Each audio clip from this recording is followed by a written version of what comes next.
जरा सोचिए, एक ऐसी जमीन जिसके नीचे अरबों डॉलर की दौलत, तांबा, सोना, चांदी, मतलब एक पूरा खजाना दफन हो। और ये जमीन है बलूचिस्तान। लेकिन असल सवाल यह है कि क्या ये बेतहाशा दौलत उन लोगों तक पहुंच भी रही है जो इस जमीन पर रहते हैं? क्या उनकी जिंदगियां बेहतर हो रही हैं? या ये सिर्फ एक कहानी है उन खजानों की जो हमेशा पहुंच से बाहर ही रहते हैं? इसी को समझने के लिए आज हम बलूचिस्तान के दो सबसे बड़े प्रोजेक्ट्स पे नज़र डालेंगे। एक है सेंदाक प्रोजेक्ट, जो हमें बताता है कि अब तक क्या होता आया है, और दूसरा है रेकोडिक, जिसमें बैरक गोल्ड की नई इन्वेस्टमेंट है और ये शायद हमें बलूचिस्तान का मुस्तकबिल दिखाए। तो चलिए ये समझने के लिए कि बलूचिस्तान का मुस्तकबिल कैसा हो सकता है, पहले ये जानना जरूरी है कि उसका माजी कैसा रहा है। और इसकी शुरुआत हम करेंगे सेंदक प्रोजेक्ट से।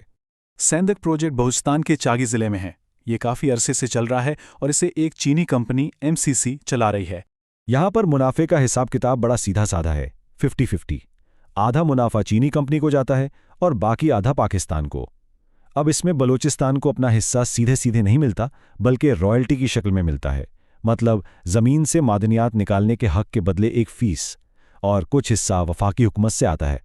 देखिए, सेंदक प्रोजेक्ट के कुछ फ़ायदे ज़रूर हैं। ये चल रहा है जिससे मुल्क को सालाना आमदनी होती है, और इसने इलाके के लोगों के लिए कुछ नौकरियां भी पैदा की हैं।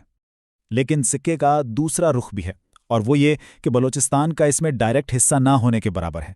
मतलब सूबा अपनी दौलत का पूरा फ़ायदा नहीं उठा पा रहा, और तो और कोई असल टेक्नोलॉजी भी पाकिस्तान को नहीं मिली, और लंबे अरसे का कंट्रोल भी एक बाहर की कंपनी के पास है।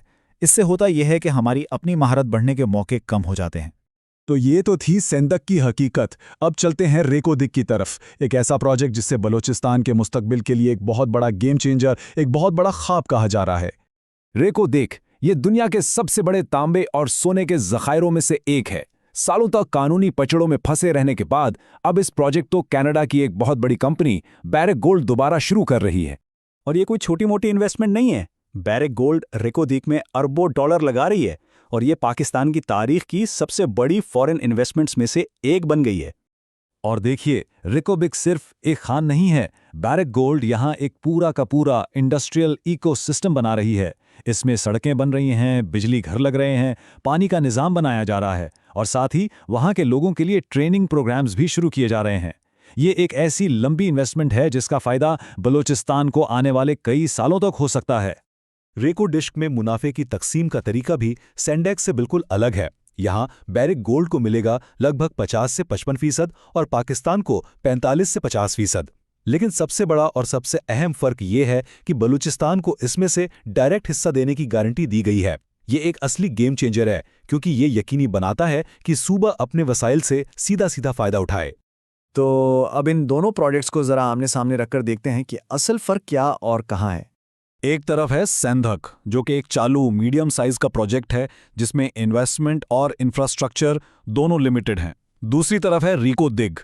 ये अभी शुरुआती मराहिलों में है, लेकिन ये एक बहुत बड़ा प्रोजेक्ट है जिसमें अरबों की इन्वेस्टमेंट हो रही है, बड़े पैमाने पर इंफ्रास्ट्रक्चर बन रहा है, और इसके मुस्तकबिल के इम्कानात बेहिसाब हैं। तो इतनी बड़ी बड़ी उम्मीदें तो हैं, लेकिन क्या बलूचिस्तान का मुस्तकबिल वाकई सुनहरा होगा? इस वादे को हकीकत में बदलने के लिए क्या करना पड़ेगा? रेकोडिक की कामयाबी की कोई गारंटी नहीं है। ये सब कुछ 3 अहम चीज़ों पर टिका है। 1, पूरी शफाफियत हो। 2, इस मुआहदे पर अवाम की नज़र हो। और 3, इस बात को यकीनी बनाया जाए कि जो भी मुनाफा आएगा वो सही तरीके से बलूचिस्तान के लोगों की ज़िंदगी बेहतर बनाने पर ही खर्च होगा। आखिर में इन सारे मुआहिदों, नंबरों और टेक्निकल बातों के बाद पूरी कहानी बलूचिस्तान के लोगों के एक सीधे साधे लेकिन बहुत ताकतवर सवाल पर आकर रुक जाती है। हमारी ज़मीन तो सोना उगलती है, पर क्या हमारी जिंदगियां भी कभी सुनहरी होंगी? तो पूरी बात का खुलासा क्या है? सेंडेक आज की हकीकत है, एक मुस्तकिल लेकिन लिमिटेड आमदनी का जरिया, जबकि रेकोडिक आने वाले कल का वादा है, एक ऐसा मौका जो एक बहुत बड़ा इनकलाब ला सकता है, लेकिन सिर्फ तब जब इसे सही तरीके से संभाला जाए। तो आखिरी सवाल यही है कि क्या रेकोडिक वो प्रोजेक्ट होगा जो आखिरकार बलूचिस्तान की किस्मत बदल देगा? इसका जवाब ज़मीन के नीचे दफन सोने में नहीं, बल्कि उस ज़मीन के ऊपर किए जाने वाले फैसलों में छुपा है।